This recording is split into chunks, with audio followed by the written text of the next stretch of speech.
नमस्कार दोस्तों, बीबी और Z5 यानी कि बहू बेटी और Z5 के इस नए साल के एपिसोड में आप सभी का स्वागत है। आप सभी को इस नए साल की ढेर सारी शुभकामनाएं। Happy new year, stay blessed.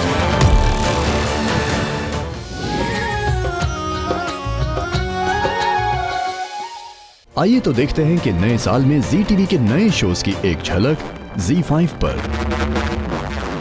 बस इतना सा ख्वाब है कि इस पारिवारिक शो में आप अवनी शिखर त्रिवेदी और उसके परिवार की कहानी को अपनी निजी जिंदगी से जोड़ पाएंगे, क्योंकि ये हमारी आम जिंदगी में हो रही घटनाओं से जुड़ी है।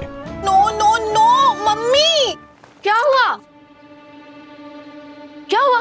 मम्मी पिंपल आ रहा है। जरा से पिंपल से डर रही हो? मम्मी मेरा फेस खराब हो जाएगा। कुछ नहीं होगा, कल तक गायब हो जाएगा। अनिका अपना 18th बर्थडे अपने तरीके से दोस्तों को ट्रीट देकर मनाना चाहती है। मम्मी, आप अपने लिए तो कभी नहीं कर सकी, लेकिन हमारे लिए तो एक काम कर दो। प्लीज पापा को ट्रीट के लिए मना लो। हमारे सारे फ्रेंड्स वेट कर रहे हैं। ठीक है, पक्का ना? उसकी माँ अवनी अपने पति शिखर से परमिशन पाने के लिए इस बारे में बात भी करती है। अनिका अपना बर्थडे अपने फ्रेंड्स के साथ मनाना चाहती है, उन्हें ट्रीट देना चाहती है रेस्टोरेंट में। पर शिखर फिजूल खर्चे के लिए बिल्कुल राजी नहीं होता, उल्टा अवनी को ही डांट फटकार लगाता है। जब देखो कोई ना कोई नए खर्चे की एप्लीकेशन लेके पहुंच जाती हो। उसका 18th बर्थडे है। अरे हमको इमोशनल ब्लैकमेल करना बंद करो। अनिका अपनी इच्छा पर पानी फिरता देख नाराज होती है, पर अवनी बेटी अनिका को मायूस होते देख तसल्ली देकर समझाने की कोशिश करती है। तुम टेंशन मत लेना, वॉक पे जाएंगे ना तो तुम्हारे पापा से बात करेंगे। लेकिन शिखर अपनी बेटी अवनी के जन्मदिन को लेकर अपना अलग खास प्लान बनाता है, जिसका ब्यौरा वो परिवार के सामने रखता है। देखो 4 बजे सब लोग घर से बाहर निकलेंगे और यहाँ से जाएंगे मोती झील। वहाँ बच्चे बोटिंग करेंगे, हैं, खेलेंगे पार्क में, और मम्मी पापा वॉक पे जाएंगे। हम सब एंजॉय करेंगे। और इधर आओ, उसके बाद हम सब खाएंगे आइसक्रीम। और हाँ, उसके बाद सब लोग शाम को 7 बजे जाएंगे डिनर के लिए ग्रैंड हेरिटेज होटल। अवनी के सिबलिंग्स पापा का प्लान सुनकर खुश होते हैं, पर अवनी दोस्तों के बिना पार्टी करने पर मायूस होती है। पर पापा, बेटा तुम चिंता मत करो, तुमको पता नहीं है तुम हमारे लिए कितनी लकी हो। हाँ, तुम तो बस एंजॉय करो। और सुनो अवनी, 4 बजे तक सब लोग घर से चले आए। हाँ, याद रखना। अवनी अपनी माँ अनिका को समझाने की लाख कोशिश करती है। हमें फैमिली के साथ मोती झील नहीं जाना, हमें फ्रेंड्स के साथ पार्टी करनी है। अरे तो कौन मना कर रहा है? तुम्हारे फ्रेंड्स को भी बुलाओ ना मोती झील पर। पापा ने कहा है ना, कोई टेंशन नहीं है। ऐसा नहीं होता है मम्मी। फ्रेंड्स फ्रेंड्स होते हैं और फैमिली फैमिली। ये कोई मैं भल्ला पपड़ी चाट नहीं बना रही हूँ जो दोनों को मिक्स कर दूं। हमारे जमाने पे तो। आपका जमाना? ओह प्लीज, हमारे फ्रेंड्स फैमिली के साथ कंफर्टेबल नहीं होते। मम्मी, कोई आपके सामने खुल के बात भी नहीं कर पाएगा। ऐसी क्या बात करनी होती है तुम लोगों को जो घर वालों के सामने नहीं हो सकती? होती है मम्मी, जिसको स्पेस कहते हैं, जो हमारी जैसी मिडिल क्लास फैमिलीज की डिक्शनरी में ना होता ही नहीं है। वो अपने दोस्तों के साथ पार्टी करने की जिद करती है और उन्हीं के साथ जन्मदिन सेलिब्रेट करने का अलग प्लानिंग करती है। हम घर में पार्टी कर सकते हैं। तुम्हें तो कहा था कि घर वाली पार्टी नहीं चाहिए तुम्हें। अब चाहिए। देखो, पापा का 4 से 7 का प्लान है। पापा 7 बजे होटल पहुंचने वाले हैं। हाँ, हम उनसे पहले पहुंच जाएंगे, प्रॉमिस। लेकिन हम 4 से 6:30 तो अपने फ्रेंड्स के साथ घर पे चिल कर सकते हैं ना? अवनी अपने प्लान के मुताबिक दोस्तों के साथ अपना जन्मदिन मनाने के लिए घर पर ही तैयारी करती है। Happy birthday girl. Thank you. Happy birthday Anika. Thank you. तुम ये ड्रेस पहनने वाली हो अपनी बर्थडे पार्टी में? क्या बुराई है इसमें? हमारी मम्मी ने दी है, अच्छी है ना? आज के दिन तो ये नहीं चलेगा यार। फिर और क्या पहने हम?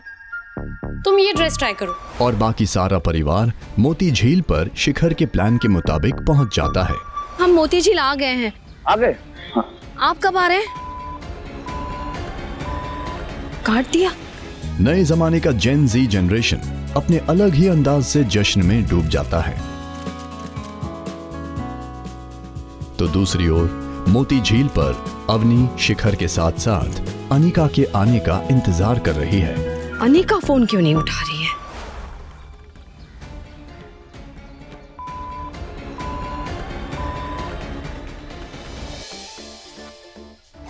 शिखर त्रिवेदी ने अपने काम को अंजाम देने के लिए जानबूझकर मोती झील का प्लान बनाया है। अच्छा त्रिवेदी जी, ये बताइए कि हम जो प्रॉपर्टी देखने जा रहे हैं बढ़िया तो है ना? आप बेफिक्र रहो, ऐसी मजबूत प्रॉपर्टी दिखा रहा हूँ आपको ना कि 100 साल के बाद भी ना प्लास्टर तक नहीं गड़ेंगे। चलिए आइए, अंदर आइए। अपने डीलर को लेकर शिखर प्रॉपर्टी दिखाने के बहाने अपने ही घर ले आता है।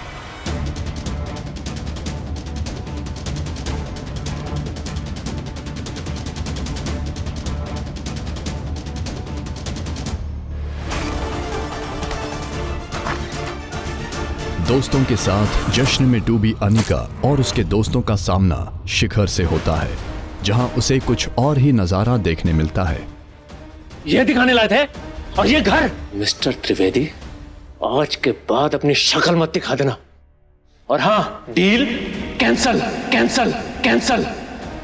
अनजान अवनी अपनी बेटी अनिका को पापा के प्रकोप से बचाने के लिए जल्द से जल्द मोती झील पहुंचने के लिए फोन करती है, मगर अवनी के बजाय शिखर की आवाज सुनकर चौंक जाती है। अनिका, कहाँ हो तुम?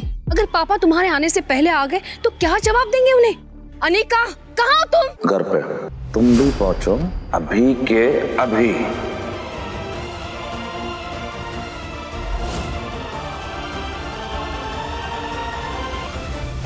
चलिए अब जानते हैं भाग्य लक्ष्मी में मलिष्का, लक्ष्मी और ऋषि के जीवन में क्या उथल पुथल हो रही है। अरे हमें भी तो बताओ, कैसा लग रहा है तुम्हें? कितनी खुशी हो रही है? आफ्टर ऑल फादर बनने वाले हो तुम। अपनी फीलिंग्स हमारे साथ भी शेयर करो। सच कहूं तो इतना ज्यादा भी अच्छा नहीं लग रहा। मलिष्का ऋषि को अपनी ओर खींचने के लिए खूब मेलोड्रामा करती है और जानबूझकर लक्ष्मी को दिखाने के लिए इमोशनली उससे लिपट जाती है। मलिष्का, मुझे लग रहा है जैसे मैंने कोई बहुत बड़ा गुनाह कर दिया हो। मुझे इतना अकेलापन कभी फील नहीं हुआ। मलिष्का शांत हो जाओ। लक्ष्मी ऋषि और मलिष्का को गले लगे देख गलतफहमी का शिकार होती है और वहां से चुपचाप चली जाती है।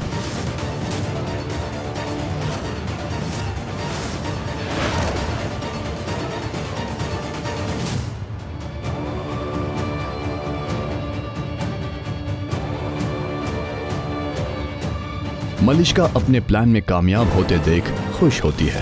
क्या बात है मलिष्का, क्या माइंड ब्लोइंग नाटक किया है और तीर जाके लगा बिल्कुल सही निशाने पर। ऋषि, अब तुम कितनी भी आवाज दे लो लक्ष्मी को, लेकिन वो तुम्हें नहीं मिलेगी। अब तुम्हारी लाइफ में सिर्फ मलिष्का है, सिर्फ मलिष्का।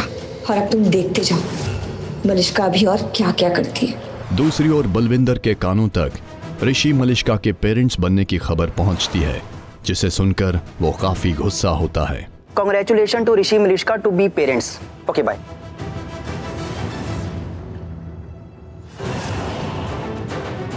बच्चा? मलिष्का और ऋषि का बच्चा? मलिष्का और ऋषि पापा बच्चे की पार्टी करेंगे।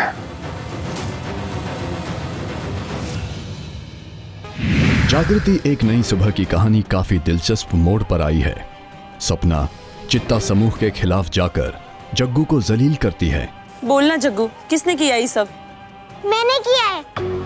चित्ता गर्ल को इसके औकात दिखाने के लिए जितनी बार भी मुझे करना पड़े मैं उतनी बार ही करूंगी। गीता जब जग्गू का पक्ष लेकर सपना को डांटती है, तभी बाकी बच्चों के पेरेंट्स उस पर ही लांछन लगाते हैं। आज जो गलती तुमने की है ना, उसकी सजा तुम्हें मिलनी ही चाहिए। माफ कीजिए मैडम, आपको किसने हक दिया हमारे बच्चों को पनिश करने का? आपका चित्ता प्रेम तो सबने देख लिया है मैडम, पर अब इसे हमारे बच्चों में डालने की कोशिश मत कीजिएगा। अरे इन्हें तो हमारे बीच आने का अधिकार भी नहीं है। मैडम जी ने जबरदस्ती ये अधिकार हम पे थोप दिया है। ये आप सब क्या बोल रहे हैं? अपने बच्चों को संस्कार देने की बजाय आप उन्हें एक दूसरे के खिलाफ भड़का रहे हैं। अब आप संस्कार बताएंगी हमें? यहाँ के एक एक बच्चों को अच्छे से पता है आपके संस्कार के बारे में मैडम। चित्ता के साथ चिपटी हुई वो आपकी वायरल फोटो, उससे तो जग जाहिर हो गया है।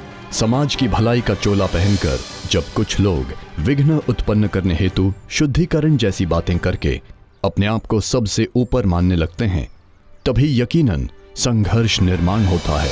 गीता मैडम, तुमने पूरे समाज को अशुद्ध कर दिया है। इसीलिए तो हम इनका शुद्धिकरण करने आए हैं।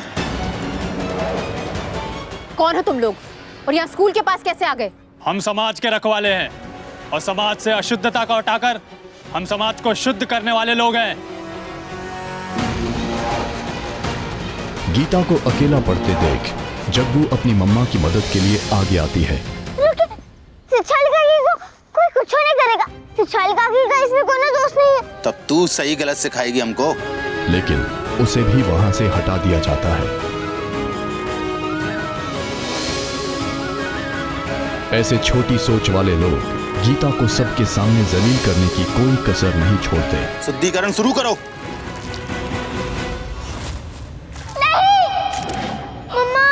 अब गोमूत्र स्नान, अब दूध से स्नान। गीता के शुद्धिकरण के नाम पर उसे सबके सामने शर्मिंदा किया जाता है। देख लो सब लोग आंख खोल के, जो लोग समाज के साथ खिलवाड़ करेंगे उसका यही नतीजा होगा। अब होगा गंगा जल से शुद्धिकरण। हरीश खबर मिलते ही घटनास्थल पहुंचता है और समाज के रक्षकों से दो हाथ कर लेता है। मामा प्लीज चलो। आइए अब थोड़ा ड्रामेबाजी से हटकर सारेगामापा 2024 की एक झलक देखते हैं, जहां बतौर गेस्ट नाना पाटेकर जी अपने वनवास फिल्म के निर्देशक अनिल शर्मा जी के साथ सेट पर मौजूद हैं। वजूद नाम की एक फिल्म थी एन चंद्रा की। जावेद साहब ने एक कविता लिखी थी।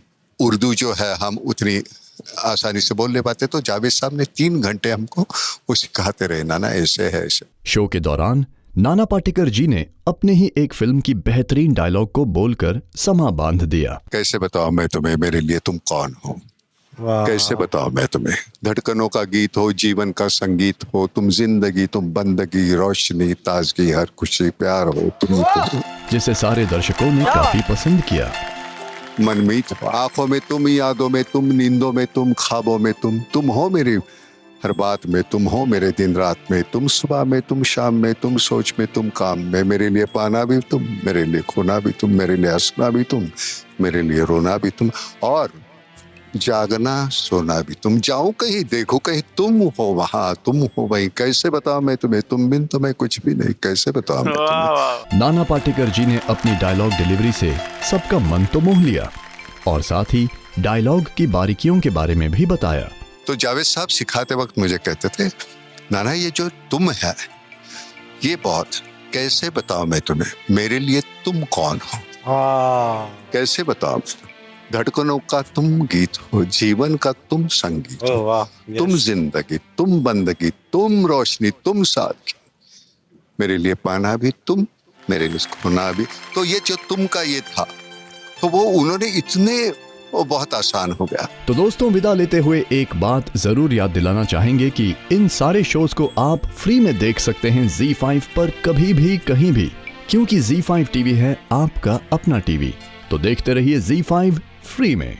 कैसे बताऊं मैं तुम्हें, मेरे लिए तुम कौन हो।